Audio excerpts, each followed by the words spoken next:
Pete Buttigieg joins us from Des Moines this morning. Mayor, thanks for joining us this morning. You have any sense of what happened here and what it means? Not completely, but my understanding is that there was an issue. It was raised, and they decided to respond by withdrawing the release of the poll. And I do think at a moment like this, where you got a president routinely attacking the press, it's worth remembering the integrity and the seriousness with which reporters and press take the work that they do, and wanting to make absolutely sure that it's accurate and strong. You know, the polling this month has showed a pretty tight bunch at the top, but they also show you slipping in the national polls. Given that dynamic, do you need to crack the top three there in Iowa to be viable for this nomination? We certainly need to have a strong finish here in Iowa. You know, I think a lot of voters across the country understand that across the candidates, we share largely similar values and are focused more than anything else on making sure we have the nominee to defeat Donald Trump. Now, I believe that I have the campaign best positioned to do that, the message best positioned to do that. But of course, the first opportunity to actually prove it is to turn people out in the caucuses tomorrow evening. And that's why I'm getting in front of every caucus goer that I can. We're firing up our precinct captains and the great ground organization that we have, making sure that we leave it all on the field. And of course, asking anybody who supports this campaign to take a moment to go to peteforamerica.com and chip in so that we can finish strong. Tomorrow is going to be a big night, and it will propel us into the states ahead. No surprise, your competitors disagree with your assessment that you have the best chance. I know you've been making the case, the direct case for generational change, saying we can't go back to the old Washington playbook. I asked Vice President Biden about that on GMA on Friday. Let's take a look. The next president, day one, is going to have to stand on that world stage, George, and not have any time for on-the-job training. I'm running because of the fact I have this experience, not in spite of the fact I have this experience. On-the-job training. Look, if you want the candidate with the most time spent in Washington, of course, I'm not going to be your choice. But the next president on day one will be facing challenges that are different in kind than what we saw just a few years and certainly decades ago. I mean, think about where we are with global security, global health security challenges, looking at what's happening in China, cybersecurity challenges happening. And then here at home, we've got an economy that is being profoundly and swiftly reshaped by forces from a gig economy to what's going on with tech companies. In order to make sure that we have a strong future, that we do well here at home and internationally, we're going to have that look to the future that the presidency requires, not only in order to govern, by the way, but this is also very important in order to win. Remember, every single time in the last half century, every single time that my party has won the White House, it's been with a candidate who was new to national politics, opening the door to a new generation focused on the future. Mr. Yang. Sure. Thank you. Mr. Yang, you've made a virtue of your outsider status. You've never served in the military or in government. What has prepared you to respond to a terrorist attack or a major disaster? As Commander-in-Chief, I think we need to be focused on the real threats of the 21st century. And what are those threats? Climate change, artificial intelligence, loose nuclear material, military drones, and non-state actors. And if you look up, we're in the process of potentially losing the AI arms race to China right now, because they have more access to more data than we do, and their government is putting billions of dollars to work subsidizing the development of AI in a way that we are not. We are 24 years behind on technology. And I can say that with authority because we got rid of the Office of Technology Assessment in 1995. Think about that timing. I guess they thought they'd invented everything. The next commander-in-chief has to be focused on the true threats of tomorrow, and that's what I will bring to the table as commander-in-chief. For the Democrats to win, they're also going to have to be a unified party going into 2020, and we're seeing echoes of the divisions of 2016 and the challenges facing a unifying the party. Just this weekend, that continuing clash between Hillary Clinton and Bernie Sanders. She's had some pretty harsh words about Sanders, and his supporters have been pretty harsh back. Here was the scene Friday night at a Sanders rally with Congresswoman Rashida Tlaib. Last week when someone by the name of Hillary Clinton said that nobody, we're not gonna boo, we're classy here. We're classy. I'll boo. Boo. You all know I can't be quiet. No, we're gonna boo. That's all right. The haters will shut up on Monday when we win. It was a real challenge to bring the Democratic Party together in 2016. Is it going to be even harder this time around? Well, I think that's up to us. Today's Groundhog Day, but tomorrow's the day after. And it's our first chance to start to make sure that as a party, we have 2020 look as little like 2016 as possible. Look, it is healthy that we have vigorous, honest, and I hope respectful disagreements about approaches and about some of the details of what we believe in. But at the end of the day, not only the majority of the Democratic Party, but the majority of the country believes in the things that we've got to do to move forward, to have higher wages, to make sure that workers are protected, to make sure corporations pay their fair share in taxes. These are our values. And I'm thinking a lot about the value encoded in the idea of freedom. And when I say delivering freedom, it's going to take more than just cutting every regulation or tax you've ever seen. I'm not interested in preserving Amazon's freedom or Chevron's freedom to not have to pay any federal income taxes at all next year. They're going to be okay. They can pay their fair share and they'll still be just fine. But they got to pay their fair share. Because we need resources to deliver freedom. You may only get one shot, and your first issue that you're going to push, you get one shot that it may be the only thing you get passed. What is that first issue for your presidency, Mr. Yang? I would pass a $1,000 freedom dividend for every American adult starting at age 18, which would speed us up on climate change, because if you get the boot off of people's throats, they'll focus on climate change much more clearly. Yeah, and Amazon's the most egregious example, where they're now soaking up $20 billion in business and causing 30% of American malls and stores to close, and taxpayers are seeing zero in return.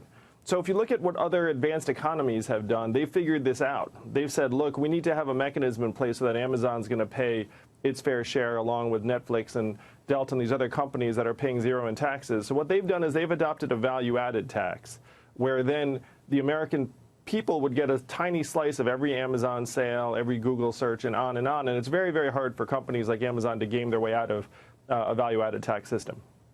So why don't we have that? It's a great question. I mean, people have been advocating for it for quite some time, and my campaign is advocating and championing it right now, because we need to wise up to the fact that companies like Amazon are very smart and moving their earnings through places like Ireland, where the American taxpayer will see none of it, whereas a value-added tax will make it impossible for them to sell to us without paying into our society their fair share. To end endless war, do something about climate change. Even the issues that were tougher for my party in the past, like immigration or acting on gun violence, right now there is a strong American majority that wants to see these things happen. So there's an even bigger unity around what we're for than around what we're against when it comes to the need to defeat this president. And that's my focus, and I'm seeing it in the faces of Iowans as I travel to counties across this state, many of which voted for President Obama, then voted for Trump, and are now looking for a better way. We have got to energize and galvanize, not polarize, that American majority, and it starts tomorrow. If you do well in these early states, you'll go to Super Tuesday, where you could face another mayor, the former mayor of New York City, Michael Bloomberg, who's already blanketing the airwaves with his ads right there. Why is the former mayor of South Bend a stronger candidate than the former mayor of New York City? Well, I come from a community in the middle of the country facing a high level of poverty and economic shocks and feeling left behind that got on our feet. I know what it means to transform a place that is beginning to question whether it has a future. And it's just a fundamentally different perspective. I belong to the middle class. I live in a middle class neighborhood in the industrial Midwest, the exact part of the country that my party has maybe struggled recently to connect with politically, but where many people have the most to gain from better policies and the most to lose from even one more day spent under Donald Trump and the approach that this White House is taking. So I'll stack up my approach against that of anyone, and I think it's the winning message. It's what's carried us to the point that we're now at in Iowa, and looking forward on the heels of a strong finish in Iowa to sharing that message across the country. And eventually you'd like to face President Trump. He's got a Super Bowl ad airing tonight. Let's take a look. America demanded change. Donald Trump wins the presidency. And change is what we got. Under President Trump, America is stronger, safer, and more prosperous than ever before. And ladies and gentlemen, the best is yet to come. Economy has been doing well, pretty well. What's your 30-second pitch against that? Well, first of all, let's ask what it means to have a good economy. If one job is not enough, if wages, even when they go up, aren't going up as fast as the cost of long-term care and prescription drugs and retirement and education and the cost of housing, something is wrong. When I'm president, we're not going to measure the performance of the economy by how the Dow Jones is doing. Right now in this country, we have record high corporate profits. Also at record highs, stress, financial insecurity, mental illness, even suicides and drug overdoses. If your corporate profits are going up and your life expectancy is going down, which do you care about? We know which one DC cares about, and it's time to change that. It's time to line it up. Instead of measuring ourselves by GDP, which even the inventor 100 years ago said this is a terrible measurement for national well-being and we should never use it as that. And here we are 100 years later following it off a cliff. Robot trucks will be great for GDP and corporate profits. They'll be terrible for many Americans.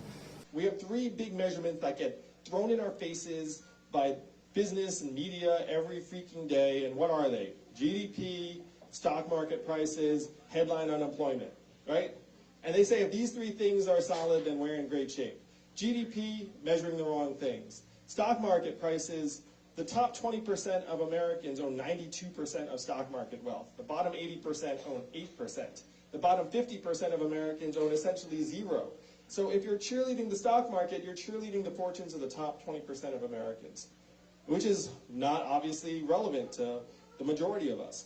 Headline unemployment does not include labor force participation, doesn't include underemployment, doesn't include temporary or gig or contract work. If you look at our labor force participation rate right now, we're at 63%, the same levels as Costa Rica and El Salvador. Multi-decade low. Millions of Americans have gotten pushed out of the workforce. And if you remember Donald Trump in 2016, what did he say? Headline unemployment rate is fake news, and now that he's president, he's like, oh, it's great. You remember that? Remember that switch? I get that if you have a building with your name on it not far from Wall Street, maybe the Dow Jones and the economy seem like one and the same. But here in Iowa and in South Bend, Indiana, where I live, and in most neighborhoods in big cities and small towns across this country, folks want to know when this good economy is actually going to start making their lives better. And we're going to measure the performance of the economy by the income growth of the 90%. We need the right measurements for our society. We made up GDP almost 100 years ago. And even the inventor said this is a terrible measurement of national well-being and we should never use it as that. That was 100 years ago. Right. And so here we are just still following it 100 years later, being like, oh, GDP is going to tell us how we're doing. We need to evolve. Mm-hmm. Do you have an idea for what that new metric might look like? I mean, what is it? Yes, I do. So I call it the American scorecard, and it keeps GDP as one data point, but it integrates health and life expectancy, mental health and freedom from substance abuse, childhood education and success rates, environmental quality. And we have numbers for these things. And so we can integrate them into our economic measurements. And then at the State of the Union every year as president, I will actually present the scorecard and say, as an example, 8 Americans are dying of drug overdoses every hour. That's terrible and unconscionable. So we're going to get that down by 50% over the next few years. And here's how we're going to do it. And then if individuals or companies or organizations put resources to work to move society in that direction, then they actually get rewarded economically. Because right now the problem is that all the economic rewards cut in this direction, and then all of the helping people rewards cut the other direction. And when it comes to keeping this country safe, I think our troops and our families deserve a president who's not going to throw himself a military parade and then pardon war criminals, act like TBI is no big deal when he claimed that bone spurs were disqualifying him from being able to serve when it was his turn. I'm ready to take this president on when it comes to keeping this country safe and when it comes to having an economy that doesn't just look good on paper, but actually works for us. That's what this campaign is all about. It's about redefining our country and our economy to actually work for us, to be able to look our kids in the eyes and say, we fought to leave a country we're still proud of for them. I'm not running for president because I dreamt about being president. I'm running for president because, like so many of you here today, I'm a parent and a patriot. I have seen the future we are leaving for our kids, and it is not something I'm willing to accept. We can do much better, and we must do much better. Mayor, thanks for your time this morning. Good to be with you. Joining us from Iowa this morning, Andrew Yang. Mr. Yang, thank you for joining us this morning. Let me start where I just left off with Pete Buttigieg right there. You got 30 seconds at the Super Bowl tonight to respond to President Trump. What's your pitch? We're living in a country where 78% of us are living paycheck to paycheck. Almost half can't afford an unexpected $500 bill. Too many Americans are being left behind in the 21st century economy. We need to put the gains of this economy directly into our hands, into families' hands around the country through a dividend of $1,000 a month, be a game changer for tens of millions of Americans, and get this economy working for us again, not the big corporations. That has been your signature proposal this whole way, but right now you've been in a pretty consistent 6th place in Iowa, never hit double digits in that state. That kind of finish means no delegates out of Iowa after a big investment of time and money. I think you spent the last 17 days on a bus tour. Can you go on with a finish like that? Well, we think we're going to surprise a lot of people on Monday night, George, and we've got a ton of support in New Hampshire.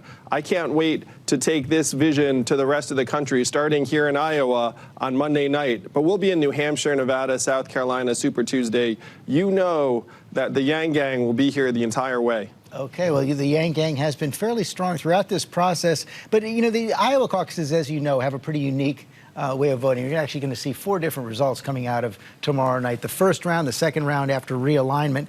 And any candidate who doesn't get 15% in a certain precinct, your supporters have a chance then to go and back someone else on the second ballot.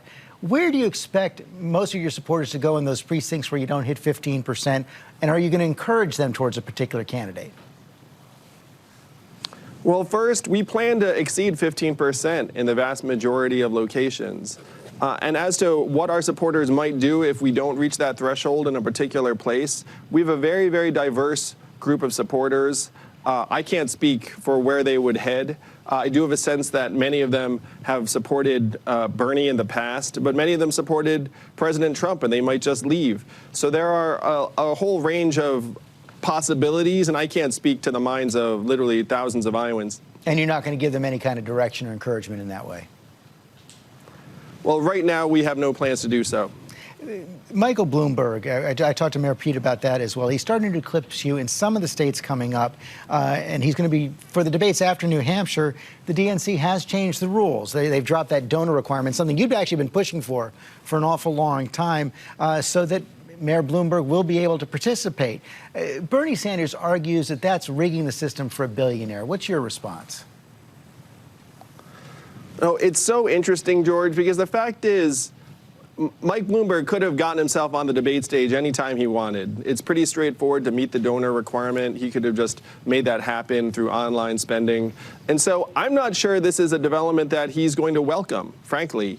I think the DNC looked at this and said, we need to get Bloomberg on the debate stage. This change is clearly tailor-made to deliver him to the debate stage. And the question is whether this is a move that Mike's excited about or whether Mike's indifferent to or even negative towards. You excited about debating him?